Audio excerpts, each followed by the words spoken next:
आज द्रव्य पढ़ेंगे। जैसा हमको मालूम है कि द्रुगतौ धातु से द्रव्य शब्द बनता है, तो इसका तात्पर्य क्या है? हम द्रव्य क्यों पढ़ते हैं ये भी समझेंगे, और द्रुगतौ का तात्पर्य क्या है। तो पहला ये है कि देखिए, द्रुगतौ का तात्पर्य ये है कि कोई भी परिवर्तन शरीर में या तो चिकित्सा कारक होगा या रोग कारक होगा, और द्रव्य ही दोनों के लिए जिम्मेदार है। द्रव्य से ही रोग उत्पन्न होगा और द्रव्य से ही रोग की शांति होगी। इसीलिए द्रुगतौ धातु से द्रव्य शब्द बना है, जो हमें ये संकेत करता है कि जितना भी परिवर्तन इस ब्रह्मांड में हो रहा है वो द्रव्य के कारण हो रहा है, क्योंकि वो परिवर्तनशील है, और जो स्वयं परिवर्तनशील है वो किसी में परिवर्तन कर सकता है। जो खुद परिवर्तित होता है वही किसी स्थिति को, किसी व्यक्ति को, किसी वस्तु को परिवर्तित कर सकता है। जो स्वयं परिवर्तित हो रहा है उसी के परिवर्तन के फलस्वरूप उसके से प्रभावित होने वाली सभी चीज़ें परिवर्तित होंगी। इसीलिए हम लोग द्रव्य को पढ़ते हैं, क्योंकि चिकित्सा में सब कुछ द्रव्यभूत होता है। जैसा आप कभी कभी सुनते हैं अद्रव्यभूत चिकित्सा, लेकिन अद्रव्य कुछ है नहीं, सारा कुछ द्रव्यभूत है। देखिए, द्रव्य की जो परिभाषा रहेगी, यत्र आश्रिताः कर्मगुणाः कारणं समवायि यत् तद् द्रव्यम, है ना। जिसमें गुण और कर्म समवाय संबंध से रहते हों, तथा जो अपने द्वारा उत्पन्न करने या उत्पन्न होने वाले कार्य द्रव्यों का समवायी कारण हो, उसे द्रव्य कहते हैं। तो आप कुछ भी देख लीजिए, जैसे मान लीजिए कि आपने मंत्र से चिकित्सा की और मंत्र से चिकित्सा हुई, तो आप बोल रहे हैं कि ये अद्रव्यभूत है, तो ये बात सच नहीं है। मंत्र भी द्रव्य है। कैसे? क्योंकि मंत्र में कुछ गुण होता है। अब उसका कोई तो गुण होगा जिसके आधार पे वो कर्म करेगा। मंत्र कर्म करता है, और अगर हम मंत्रों से उत्पन्न क्या होगा, मंत्रों से हम कोई कार्य द्रव्य बना सकते हैं। जैसे मंत्रों का संकलन बना सकते हैं, मंत्रों का कोई शास्त्र बना सकते हैं। तो यानी उससे कार्य द्रव्य की उत्पत्ति हो रही है। स्वयं उसमें गुण है, कर्म है, और वो अन्य किसी की उत्पत्ति में कारक है। और जब किसी को उत्पन्न कर रहा है तो जो उत्पन्न होने वाला द्रव्य है वो कार्य द्रव्य होता है ना। इसलिए मंत्र क्या हुआ? द्रव्य हुआ, क्योंकि हर मंत्र का अपना गुण है, अपना कर्म है। ऐसा तो नहीं है कि एक मंत्र सभी चीज़ों में काम आता है। तो अगर एक ही मंत्र सभी जगहों पे, सभी परिस्थितियों में कार्य की आता, तो हम समझते कि मंत्र का ऐसा कोई स्पेसिफिक गुण नहीं होता या स्पेसिफिक कर्म नहीं होता। लेकिन चूँकि वो पर्टिकुलर में काम आता है, इसलिए इससे पता चलता है कि उसमें अपने स्पेसिफिक गुण और स्पेसिफिक कर्म होते हैं। समझ रहे ना? Yes. इसलिए अब जिसमें गुण और कर्म है, तथा जिससे हम कुछ बना सकते हैं, जिससे मंत्र शास्त्र बना सकते हैं, मंत्रों का संकलन बना सकते हैं, तो फिर वो मंत्र के द्वारा यानी मंत्रों का संकलन एक जो है ना, एक प्रकार का अन्य द्रव्य उत्पत्ति है। इसलिए वो कार्य द्रव्य की उत्पत्ति भी कर रहा है, इसलिए वो क्या हुआ? द्रव्य हुआ। अब जैसे देखिए, आप काल है, काल को आप समझते होंगे। अब वो तो कारण द्रव्यों में वैसे ही लिखा हुआ है, लेकिन फिर भी समझ में आता है, पता नहीं द्रव्य है कि नहीं है। तो काल में उष्ण होना, शीत होना, रुक्ष खर आदि होना उसका गुण है ना। और कवलन करना, परिणमन करना, ये उसका कर्म है। काल क्या करता है? सबको भक्षण कर लेता है, परिणमित करता है ना। युवा से वृद्ध करता है, वृद्ध से अंत करता है ना, अंत से उत्पत्ति करता है, तो सारा कुछ करता है।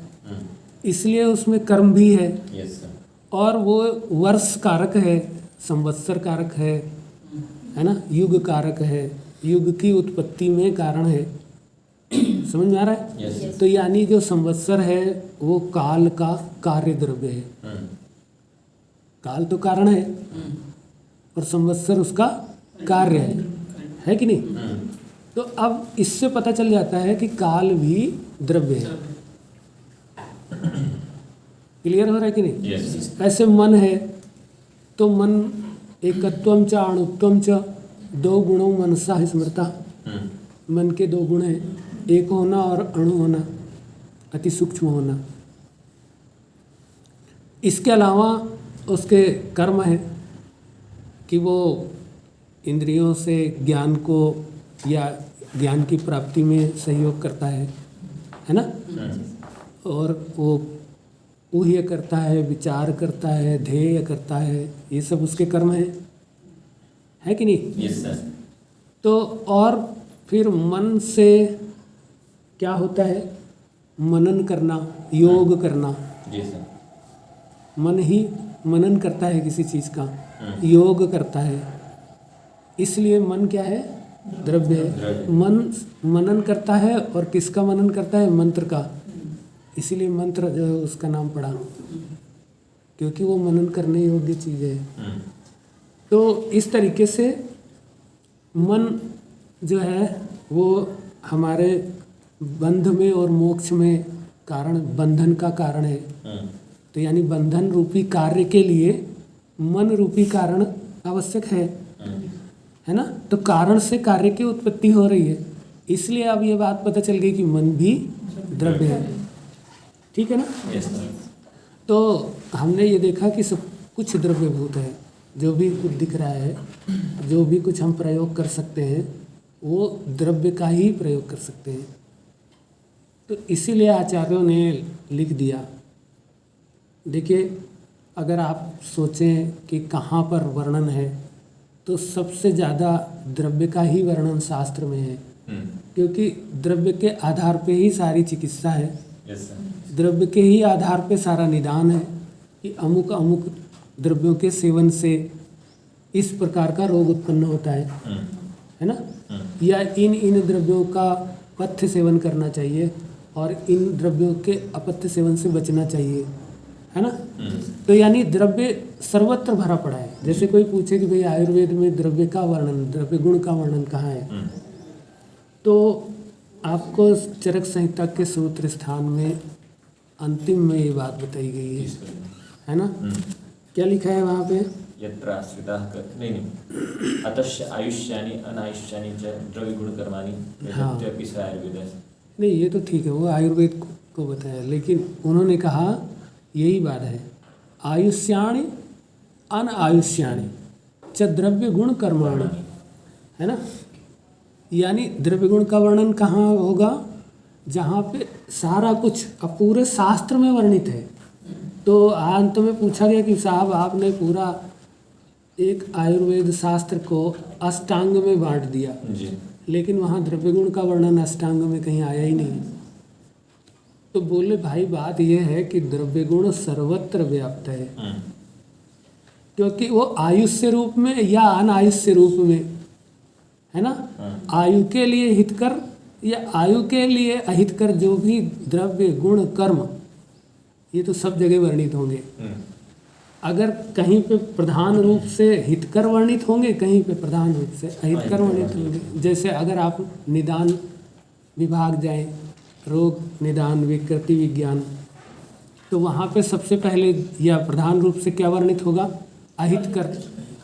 अहितकर द्रव्यों का, अहितकर गुणों का, अहितकर कर्मों का वर्णन वहाँ पे विशेष रूप से मिलेगा कि इस तरीके के अहितकर गुण कर्म द्रव्य आदि के सेवन से ये संप्राप्ति बनेगी, या यहाँ शरीर के किस भाग में खावे गुण होगा, कौन सा दोष कुपित होगा, और फिर वो रोग को उत्पन्न करेगा। तो इसलिए वो भी द्रव्य गुण का भाग है, यानी द्रव्य गुण सर्वत्र व्याप्त है। तो जो सर्वत्र व्याप्त होता है उसको विभाजित नहीं किया जा सकता। जैसे कि आप आकाश को देखिए, तो आकाश का कोई भेद नहीं होता। आकाश का कोई भेद होता है? नहीं होता। वायु के भेद आपने पढ़े हैं, लेकिन आकाश के भेद नहीं है। जल के भेद पढ़े हैं, पृथ्वी के भेद पढ़े हैं, अग्नियों के भी भेद हैं जी, है ना। आकाश के भेद नहीं है, क्योंकि आकाश सर्वव्याप्त है ना। इसीलिए चूंकि द्रव्य गुण सर्वव्याप्त है, इसलिए उसको अलग से भेद नहीं किया जा सकता। जैसा कि काय चिकित्सा है, तो वो काय चिकित्सा जो है ना, वो रस इसमें, जैसे कि शरीर क्रिया में काय चिकित्सा की क्या जरूरत,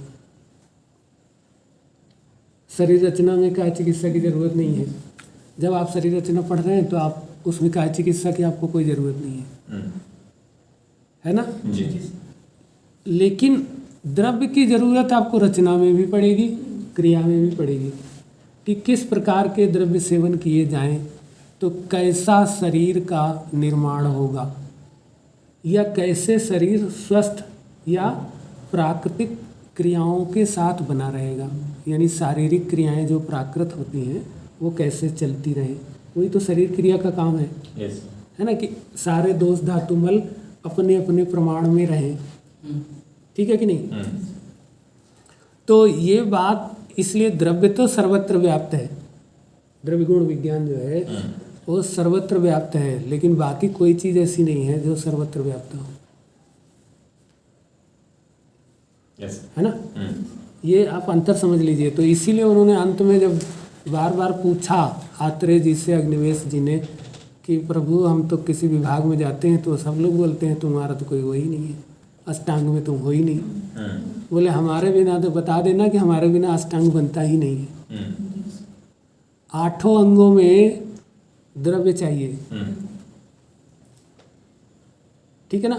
चाहे उत्पत्ति के लिए द्रव्य चाहिए, चाहे स्थिति के लिए द्रव्य चाहिए, चाहे विनाश के लिए चाहिए। अब तीनों स्थितियां हैं, पहले उत्पत्ति, फिर स्थिति और फिर विनाश, है ना। तो तीनों स्थितियों के लिए क्या चाहिए। इसलिए कोई सा भी विभाग हो उसमें द्रव्य सब में संपूर्ण रूप से व्याप्त है। परंतु फिर भी आप कह ही रहे हो, तो यतश्च आयुष्याणि अनायुष्याणि द्रव्य गुण कर्माणि वर्ण्यन्ते अतो अपि आयुर्वेद। उसको आयुर्वेद ही कहते हैं एक्चुअली। जिसको द्रव्य गुण कहना चाहिए वो एक्चुअली आयुर्वेद है। अब सोचो, उस द्रव्य गुण के 8 भेद कर सकते हो आप। उस द्रव्य गुण के अगर हम 20 वाले गुणों का, कर्मों का या द्रव्यों का वर्णन पढ़ेंगे तो हम अगत तंत्र कहलाएंगे, है ना। अगर हम जो है उन द्रव्यों की विशेष क्रियाओं के द्वारा, रासायनिक क्रियाओं के द्वारा उनमें परिवर्तन लाने की विधा पढ़ेंगे तो रसशास्त्र कहलाएंगे।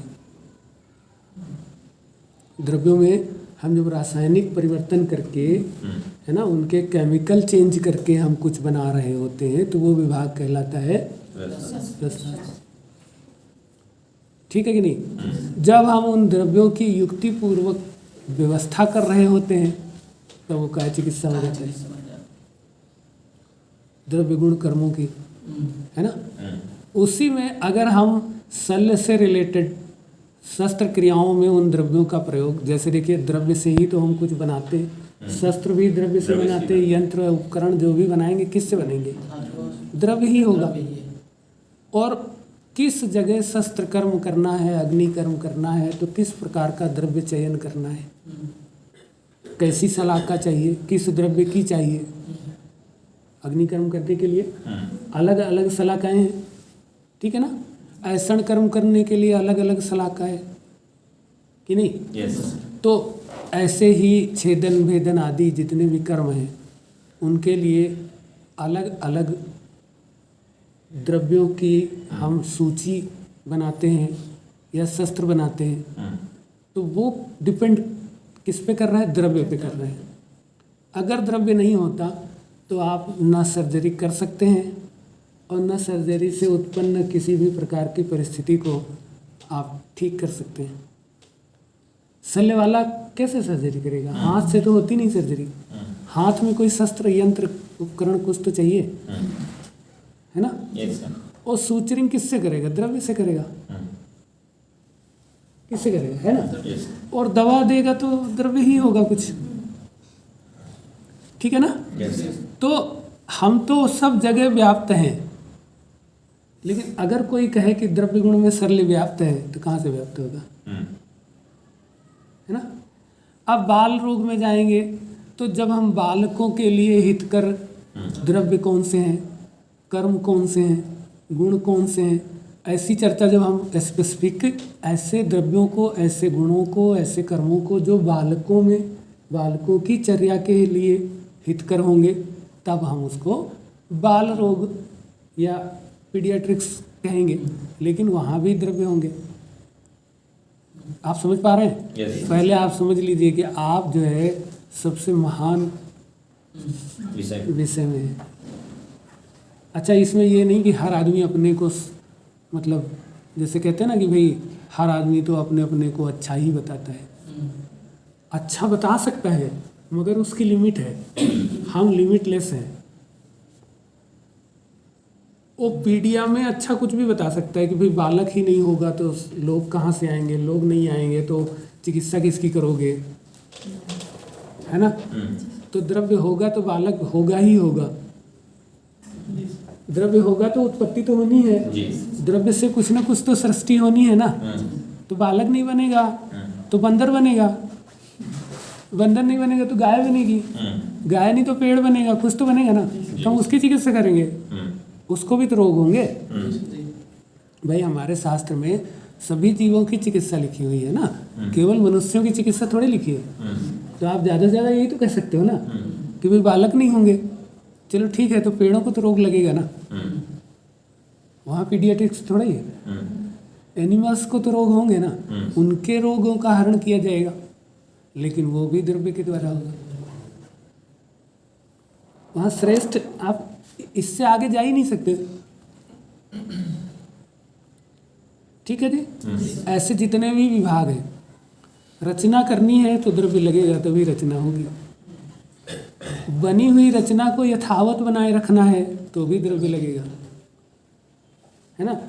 और आपको स्वस्थ रहना है, स्वस्थता के लिए क्या क्या आवश्यक है, जो कैसा पानी, कैसा हवा, कैसी वातावरण, कैसा जो भी कुछ, वो स्वस्थ व्रत वाले में कहाँ से लाएंगे? द्रव्य से ही होगा।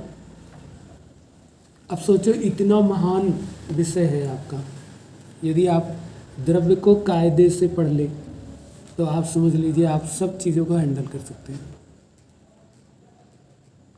उसी के सही उपयोग से आप कुछ बना सकते हैं और दुरुपयोग से आप संहार कर सकते हैं, है ना? आयुक्ति पूर्वक अगर प्रयोग करें तो नाश का कारण बनेगा, युक्ति पूर्वक अगर उसका प्रयोग करें तो वो उत्पत्ति का कारक बनेगा। ठीक है कि नहीं? Yes, तो हम द्रव्य, जैसा कि अभी हम जान रहे हैं कि द्रव्य का मतलब पहले तो हमको समझ आया जी।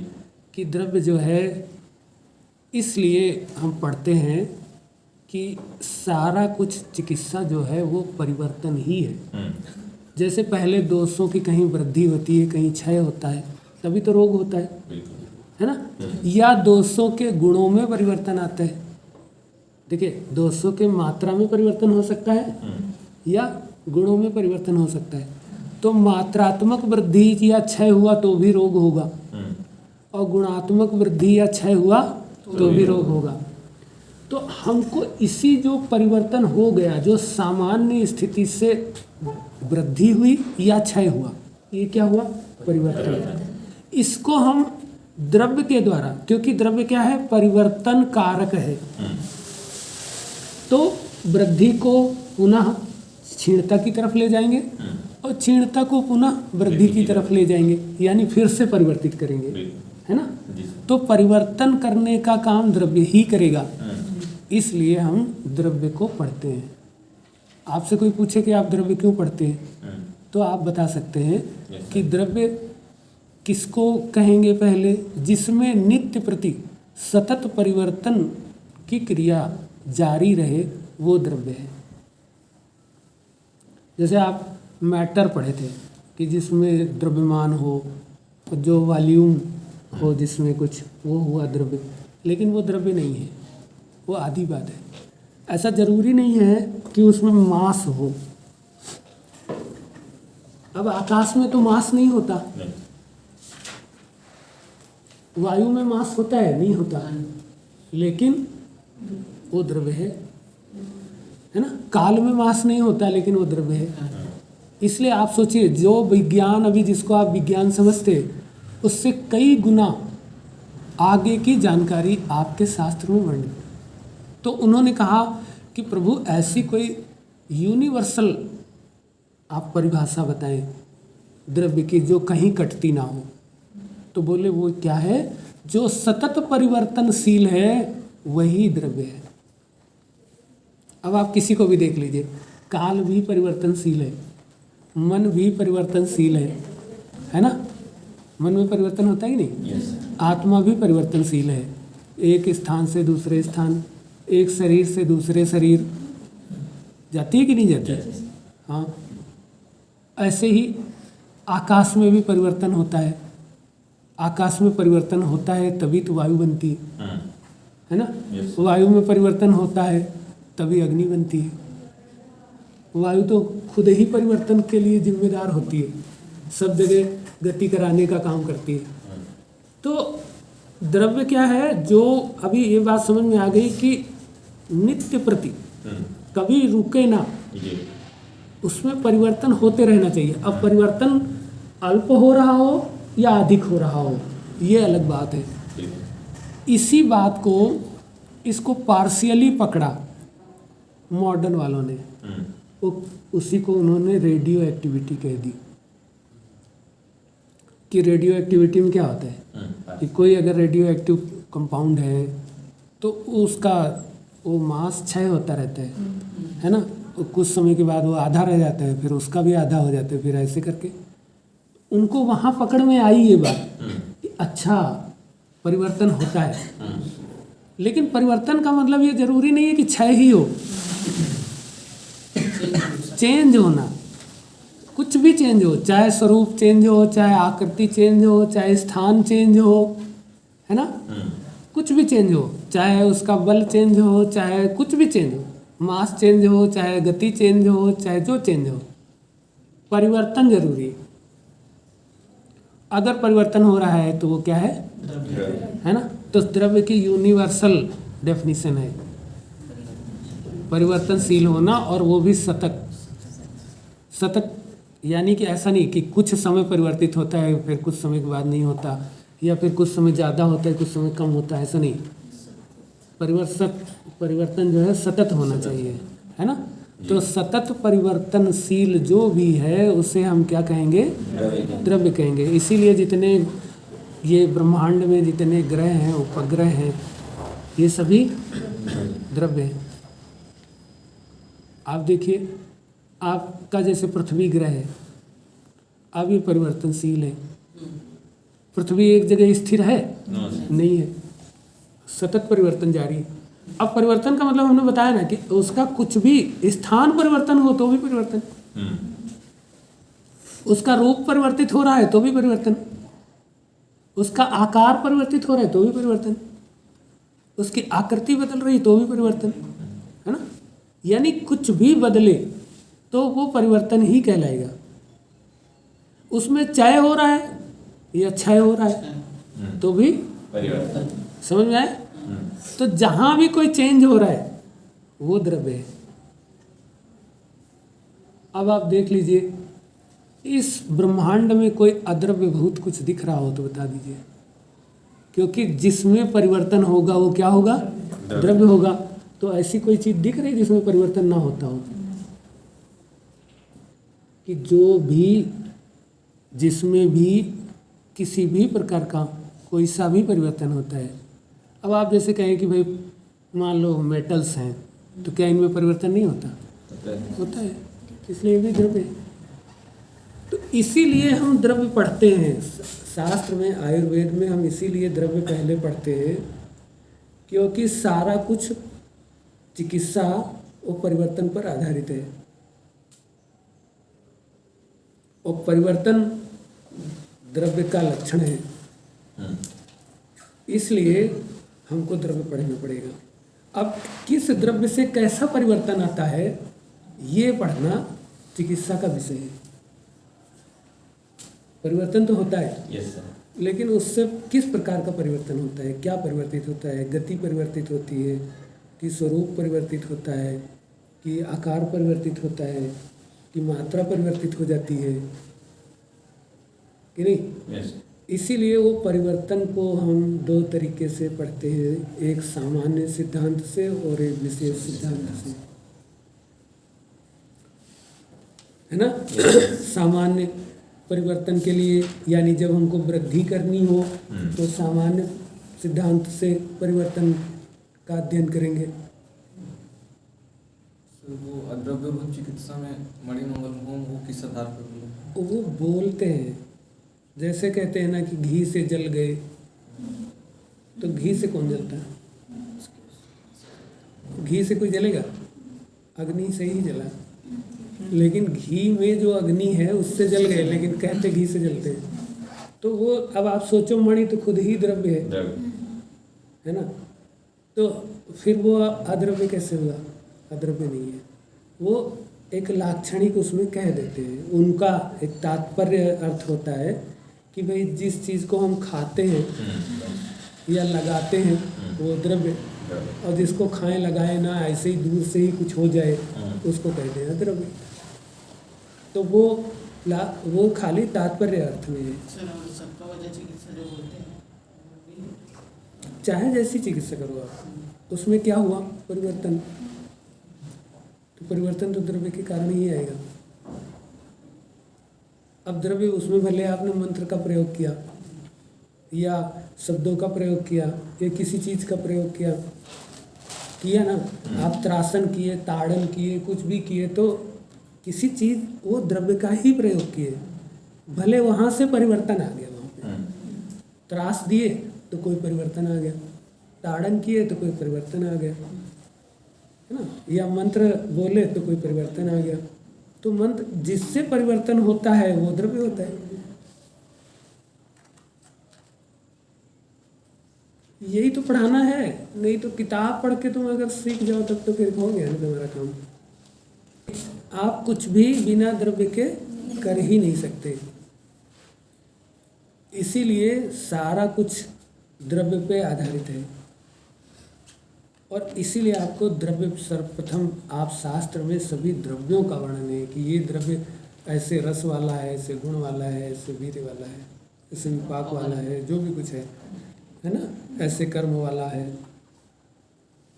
तो जैसे वायु है तो वायु स्वयं, हाँ, कि ये वायु एक द्रव्य है और वो किस तरह के गुण और कर्म रखता है, किस तरह का प्रभाव रखता है, तो वो उसी चीज़ को आपके ऊपर या लोक के ऊपर, वायु का आपने पढ़ा ना कि लोक में प्रकुपित होकर के या लोक में प्राकृत होकर के वायु चलेगी तो किस तरीके से क्या क्या उत्पन्न करेगी, है ना। शरीर में प्राकृत वायु यदि रहेगी तो शरीर के कौन कौन से कर्म होंगे, अगर विकृत होगी तो कौन से कर्म रहेंगे, ऐसा है कि नहीं? हाँ, तो आपको उसमें आपको वायु पढ़ना पड़ रहा है, और वायु क्या है? द्रव्य है।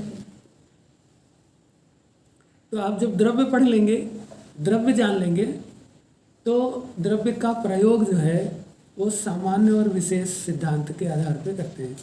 इसीलिए जब 3 सूत्र पहले आयुर्वेद के, है ना, त्रिसूत्र, हेतु, लिंग, औषधि, इसमें ही द्रव्य है।